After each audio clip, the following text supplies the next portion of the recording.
First, wash and sanitize. Okay, gloves. Prepare the materials. Okay, first, kailangan i-open natin ito para tank ito ng gasol. Meron din siyang close and open. Open natin.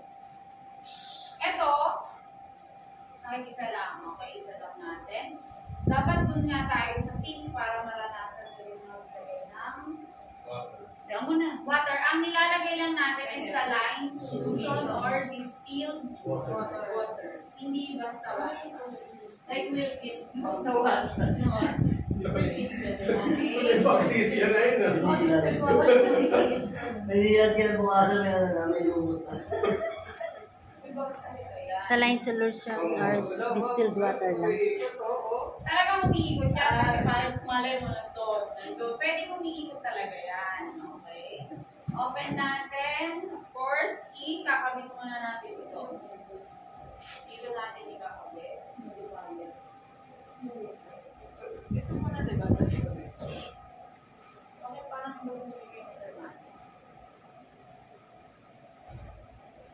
Makabigla tayo sa mapa. Minsan mula na ito, hindi lang ganun sa'yo. Kaya pang dalawa, isang bulan ka rin dalawa. Okay mo pala yan. Ayan. Okay, ito yung tinatawag nating flow meter. Ito, laging nakadepende kung ano yung sasabihin ni Doktor.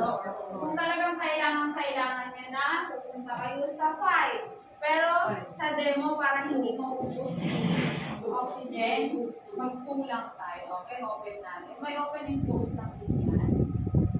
Ayan. Okay, 3.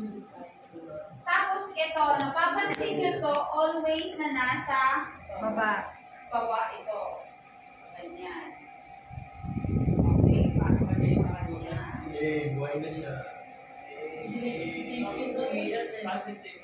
Positive pulse, positive breathing. Tapos, i-adjust nyo lang siya ng ganyan.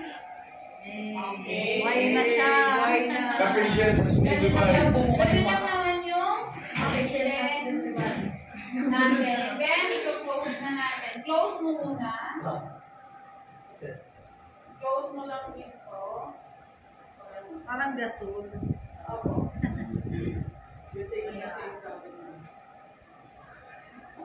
Mamaya nakahiga, gagawin natin kay oxygen. Ay, kay patient. Okay, next, ano pang support natin? Insulin.